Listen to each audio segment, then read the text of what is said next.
Olá, meu amigo e minha amiga. Nós vamos dar início agora ao processo da planilha eletrônica que você irá utilizar, né, nos futuros cálculos que você venha a fazer. Essa planilha é a planilha que nós utilizamos aqui na nossa empresa. É uma planilha facilitadora, como eu já comentei em outros vídeos, né? Então, só tem uns detalhezinhos técnicos que eu vou passar nessa aula. Teremos muitas outras aulas com relação à planilha, funcionamento, corte de linhas, enfim. Nós fizemos um apanhado geral, não conseguimos abordar tudo que envolve ainda a planilha, mas no decorrer aí do nosso curso, do período que vocês estarão conosco, com certeza as dúvidas surgirão e nós faremos outras aulas, né, com a intenção de minimizar essas dúvidas.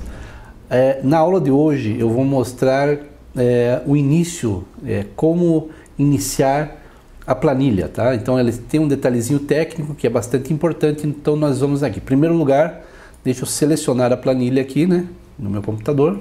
É a planilha chamada Planilha de Cálculo Portal Trabalhista.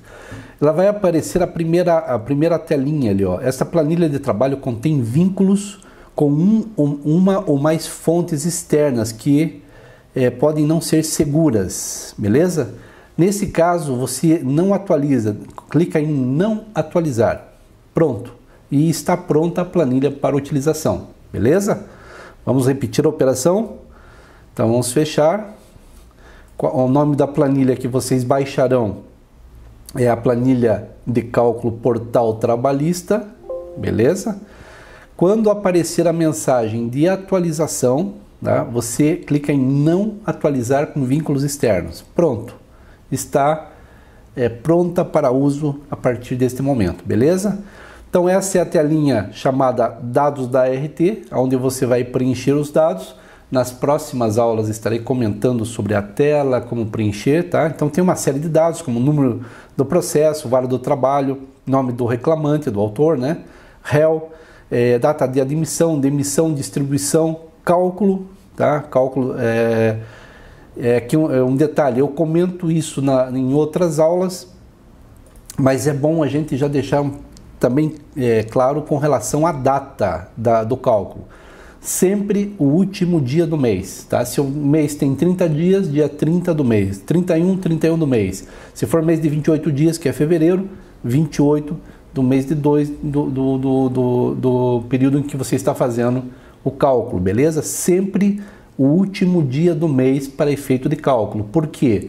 Porque a tabela da Justiça do Trabalho, ela tem um mês de referência. Quando você baixa essa tabela, isso você vai encontrar no escritório modelo, né? Então essa tabela estará à disposição no escritório modelo. Essa tabela, ela atualiza os valores. Então, quando você aplica o fator de atualização sobre determinado valor, ele atualiza esse valor até o último dia do mês. No caso, digamos, nós estamos no mês de março, então o valor estaria atualizado até o dia 31 de março de 2016 agora. Muito embora essa tabela ela seja disponibilizada pela Justiça do Trabalho, né, sempre no início do mês. Então, essa tabela do mês de março, embora ela atualize os valores até o dia 31 de março, ela foi disponibilizada pela Justiça do Trabalho no dia 2 ou 3 de março, bem no início do mês, mas eles já projetam essa correção monetária até o final do mês. Por isso é importante que aqui, vamos voltar na nossa planilha de cálculo, nos dados da RT, você coloque o último dia, como está aqui, 31 de março de 2016, e todo o cálculo estará atualizado até essa data, inclusive com juros de mora, beleza? Então nós temos uma série de preenchimentos, beleza? Então essa é a primeira aba da planilha, desse conjunto de planilhas. A segunda aba é o resumo geral, né? Onde esses valores e essas informações estão todas vinculadas, tá? São informações vinculadas tanto com a planilha inicial, dados da RT, como com relação às demais planilhas que foram idealizadas, né, para a realização dos cálculos verba a verba, beleza? Então, essas informações, elas estão vinculadas. Uma vez que você vai preenchendo as demais planilhas, o resumo geral automaticamente restará preenchido também.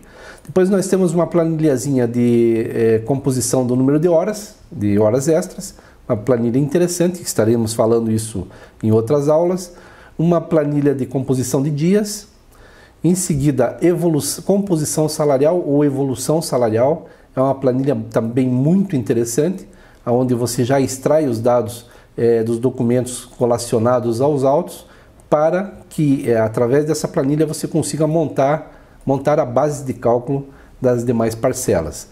Na sequência nós temos uma série de parcelas correspondentes a verbas trabalhistas. Então a primeira equiparação salarial, na verdade essa planilha ela diz respeito a diferenças salariais. Com essa planilha você faz uma série de cálculos de diferenças salariais, como equiparação salarial, diferença salarial em função do piso da categoria, diferença salarial em função do reajuste convencional. Então, para esta mesma planilha, ela serve para diversos tipos de diferenças salariais.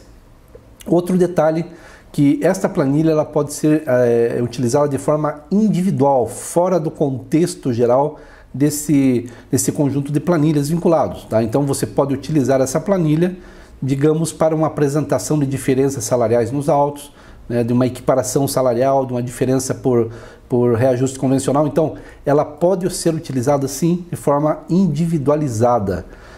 A outra planilha adicional de insalubridade, essa planilha também é uma planilha que cabe para diversas outras verbas. Então a estrutura da planilha ela favorece a utilização do mesmo quadro para diversos outros tipos de verbas, como por exemplo, adicional de transferência, adicional de periculosidade, adicional de risco, diferenças diversas de percentuais que envolvam percentuais, cuja base possa ser uma base fixa, beleza? Então esse mesmo tipo de planilha, ela serve para outros tipos de cálculos, não necessariamente seja somente para adicional de insalubridade. Planilha do DSR sobre comissões. Essa planilha também é uma planilha versátil, ela cabe para outros tipos de verbas. Então, basta que você conheça, né, a planilha e saiba da utilização, de como utilizar essa planilha. Depois nós temos as planilhas seguintes que dizem respeito às horas extras, tá? Então nós temos uma série aqui de 4, 5, 6 planilhas relativas às horas extras, cada uma com a sua função. Todas as planilhas podem ser utilizadas de forma individualizada. Então você pode tirar do contexto desse conjunto de planilhas e utilizar essa planilha de forma individual para a apresentação de algum tipo de diferença, alguma manifestação, enfim. Ela pode ser utilizada de forma isolada, beleza? Muito bem. Então nessa aba de baixo que vocês estão vendo, vocês têm aí uma série, um conjunto grande de planilhas. E no final nós temos aqui as planilhas que são preenchidas automaticamente através do sistema. Então nós temos aqui o FGTS, que é uma planilha praticamente automática. Nós temos o PLR, que também funciona com algumas modificaçõezinhas, também ela tem uma certa, de certa forma ela funciona através dos dados que são lançados nela ou são vinculados a ela através de outras planilhas, né? O PLR dos financiários, ajuda à alimentação é uma planilha totalmente vinculada, né? Apenas depende do comando sentencial, qual é o período, mas os valores já estão consignados nela. Cesta alimentação é a mesma coisa, então já tem valores, vejam que ela já consigna valores aqui que são extraídos da convenção coletiva dos bancários. Abono único é uma verba dos bancários. Depois nós temos a previdência social do segurado.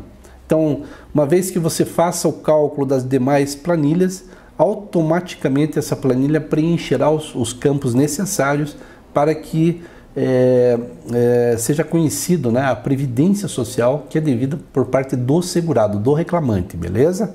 Depois nós temos a planilha do imposto de renda, também toda vinculada, INSS patronal e por último, são verbas que ficam fora do contexto da integração do INSS e do Imposto de Renda. São verbas aí pecuniárias, verbas são multas, enfim, seguro-desemprego, são parcelas que não integram um bojo de verbas, né, um conjunto de verbas para efeito de Imposto de Renda e Previdência Social. Por isso nós desvinculamos do meio dessas planilhas, mas que fazem parte do cálculo trabalhista.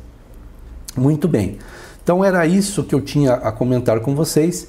Lembrando que cada planilha você tem que numerar, né? Então você vai salvar com um nome essa planilha, você mantém a planilha principal, né? A planilha base, abre ela e quando você for iniciar um trabalho, sempre que você iniciar um trabalho, você já salva ela e a dica que eu dou é salvar ela com o número do processo. Então o processo ele tem um número extenso, nunca vai haver dois números iguais, tá? Justamente porque hoje a Justiça do Trabalho, então as justiças já estão utilizando um número extenso. Então, para que você tenha o controle dessas reclamatórias, né, que você porventura venha a trabalhar futuramente, você salva com o número do processo. Qual o procedimento que você deve adotar, se você quiser também, e a nossa empresa muitas vezes adota? Como nós trabalhamos com diversas empresas, né, nós prestamos serviços para empresas, então nós colocamos o nome da empresa como uma pasta dentro do nosso sistema. Então, cada empresa uma pasta. E dentro das pastas nós vamos salvando o processo daquela empresa. Então, o número do processo relativo àquela empresa. Porque na hora que você está tratando com o advogado, fica mais fácil você já ter o rol de processos relativos àquela empresa que você está conversando, beleza? Então, essa é uma dica importante já de organização dos processos dentro do teu sistema, do teu computador, e já é uma dica que deixa mais fácil, né, encontrar o processo, porque tenho visto muita confusão, pessoas salvando pelo nome do reclamante e depois chega um determinado tempo, não acha o reclamante ou escreve o nome com uma letra errada. Então, pelo número do processo, desde que esse número também esteja correto, vejam bem, né? Então, sempre que salvar, verificar bem se esse número está corretamente digitado para salvar aquela pasta. Então, com o número do processo facilita em muito a busca no computador e, enfim, são dicas importantes para você que está iniciando. Às vezes você não tem uma dimensão total, né, de como se organizar dentro desse trabalho, né, de perito, assistente ou mesmo perito judicial. Muito bem, o que eu tinha para falar nessa aula é isso. Nós teremos uma sequência ainda grande de aulas relativas à planilha eletrônica, a utilização da planilha, né? E espero que você nos acompanhe e aguardo você na próxima aula. Até lá!